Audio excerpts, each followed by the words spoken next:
আসসালামু আলাইকুম। আর ইসলাম ধর্ম ছাড়া অন্য যারা আছেন তাদেরকে জানাই আদাব। আমি এই মুহূর্তে উপস্থিত আছি নরসিংদী জেলার শিবপুর উপজেলার আপনার নোয়াদিয়া গ্রামের কালী মন্দির বাজার সংলগ্ন এই আদ্যশক্তি কালী মন্দিরে। এই জায়গায় আমার সহকর্মী আমাকে খবর দিয়ে নিয়ে আসছে, বলছে যে খুব সুন্দর একটা মন্দির আছে এবং খুবই পুরনো, এটা ঘুরে ঘুরে দেখার জন্য এবং আমার এই চ্যানেল এবং পেজের জন্য আর কি। আর আজকে আমাকে এই বিষয়ে সর্বাত্মক সহায়তা করবেন আমাদের এই এলাকার যে গার্লস স্কুল আছে, গার্লস স্কুলের একজন সম্মানিত শিক্ষক এবং প্রধান শিক্ষক এবং এই মন্দিরের সেক্রেটারি। আদব স্যার, কেমন আছেন? ভালো আছে। আচ্ছা, ভালো, খুব সুন্দর। আচ্ছা স্যার, তাহলে চলেন এটার ইতিহাসটা একটু আপনার মুখ থেকে শুনে, তার প্রথমে আপনার পরিচয়টা যদি একটু দয়া করে দিতেন এবং এই দিক থেকে আমরা একটু ঘুরে ঘুরে। আমি গৌরাঙ্গচন্দ্র বর্মন, সাধারণ সম্পাদক এই নোয়াদিয়া আদ্যশক্তি কালী মন্দির এবং প্রধান শিক্ষক নোয়াদিয়া খৈশাখালী বালিকা উচ্চ বিদ্যালয় শিবপুর নরসিংদী। তো এই মন্দিরটা প্রায় 500 বছরের পুরানো। আমার বাবা দাদা তারাও বলতে পারে না আরো কত বছর আগে এই মন্দিরটা প্রতিষ্ঠিত হয়েছে। কিন্তু এই মন্দিরটাকে কেন্দ্র করে এই আমাদের এখানে কালী মন্দির বাজার আরো ব্যবসা কেন্দ্র গড়ে উঠেছে। এই মন্দির অনেক পুরাতন মন্দির। সেই মন্দিরকে কেন্দ্র করে আসলে এইখানের আদি হিন্দুরা বসবাস করত। একসময় এই মন্দিরের পশ্চিম পাশে এত হিন্দু ছিল যে আমাদের পূর্বপুরুষরা বলতো যে একবার ঢুকলে নাকি তারা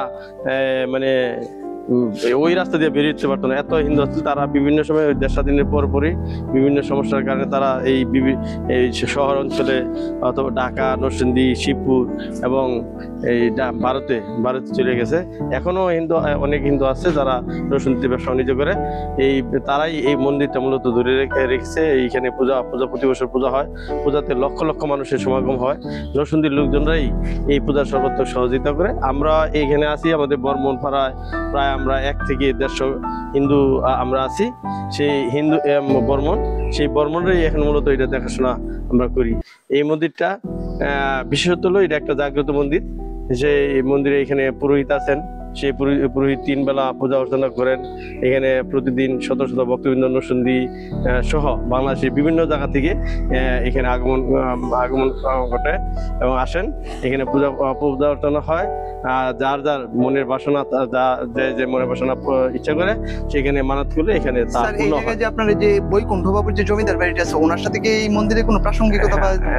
আমরা আসলে উনি যখন ছিলেন তখন তাদের সময়ই তাদের সমসাময়িক বয়সের লোকেরা এবং উনি সহ তারাই শুনেছি আমরা এই মন্দিরটা করেছেন তখন জমিদার সহ। দেখা যাচ্ছে এই মন্দিরটা দুর্গা মন্দির। এই মন্দিরটা দুর্গা মন্দির, এটা করেছেন আমাদের এখানে পূর্বপুরুষরা থাকতেন।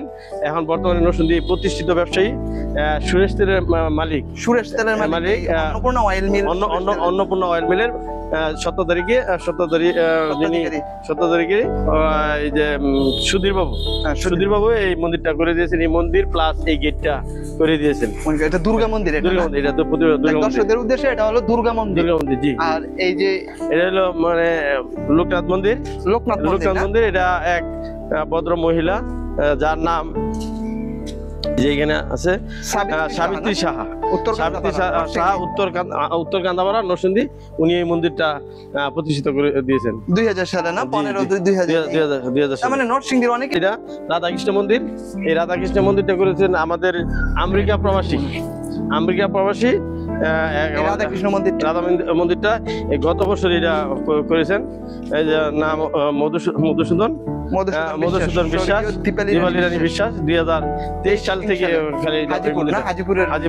হাজিপুর উনি এই মন্দিরটা রাধাকৃষ্ণ মন্দির করে দিয়েছেন। এই যে বিগ্রহ আছে রাধাকৃষ্ণের।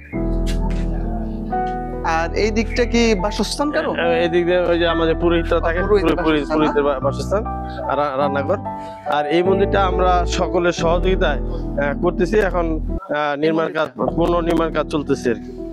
স্যার, এই দুইটা প্রতিমা কি একটা মানে রক্ষাকালী আর একটা শ্মশানকালী একটা রক্ষাকালী। এটা কি 12 মাসে ব্যাপী থাকে না? এখানে থাকে, ওই মন্দিরে থাকে, পূজা অর্চনা প্রতিদিন পূজা দেয়। কিন্তু এখন মন্দিরের সংস্কার কাজ চলতেছে, তো উপরে মোটের কাজ চলতেছে, তার জন্য আমরা একটু সামনে আগে নিয়ে আসছি। বিসর্জন দিয়ে আবার নতুন করে প্রতিমা আমরা ফাল্গুন মাসে এই মূর্তি বিসর্জন দিয়ে পরে আমরা নতুন করে বানায় তারপরে আমরা পূজা করব। আর প্রতিমা বিসর্জন দেন কোথায়? আমাদের ভেঙে নিয়ে যান? না, এখানে পুকুর আছে, ওই যে পুকুরে, এই মন্দিরের আছে পুকুরে। পুকুরে। হ্যাঁ, এখন মন্দিরের screen এ পুকুরে। আপনার যে পুকুরটা দেখতে পাচ্ছেন, এই পুকুরে আপনার এই প্রতিমা বিসর্জন দেওয়া হয়। জি জি জি। শিব মন্দির, এটাও নরসিংদীর একজন, মানে যারা পূর্বপুরুষরা থাকতেন হ্যাঁ, তাদেরই একজন, তারা উত্তরসূরি নরসিংদী থাকেন, যে অশ্বিনী কুমার রায়, এখন বর্তমানে রায় জুয়েলার্সের মালিক, রায় জুয়েলার্স, নরসিংদীর রায় জুয়েলার্স। ওনারাই এটা করে দিয়েছেন, তার বাবা মার নামে উৎসর্গ করেছেন। এই আর এইখানে এই যে বট গাছ, সেই বট বট গাছ গাছ আমি দেখেছি আপনার প্রত্যেকটা মন্দিরে, এটা একটা ঐতিহ্য হিসেবেই থাকে বট গাছ ছাড়া। কালী মন্দিরে যেটা সেটা আসলে প্রত্যেকটা মন্দিরে ধর্মীয় কোনো বিধান আছে এর সাথে? আমি যে কোনো মন্দিরে যাই, বিশেষ করে এই যে আপনাদের জিনিসপুর কালী মন্দির সহ বিভিন্ন জি। কালী মন্দিরে গেলে দেখা যায় একটা পুরনো বট গাছ থাকে। এটার বিশেষত্বটা আমি হয়তো ওইভাবে বলতে পারবো না, কিন্তু এখানে কালী মন্দির আছে, এখানে এই একটা জায়গায় বট একটা বট গাছ গাছ থাকে না, বট গাছ এগুলোকে এই যে মনোবাসনা পূর্ণতার লক্ষ্যে বিভিন্ন পূর্ণতা, মানত, জি না? জি জি জি জি, এইভাবে হ্যাঁ। তারা বেঁধে দিয়ে যান। তাও এই বট গাছের বয়স কি আপনার এই মন্দিরের সমসাময়িক বয়স? হ্যাঁ, আরো আগের এই মন্দিরটা মানে অনেক অনেক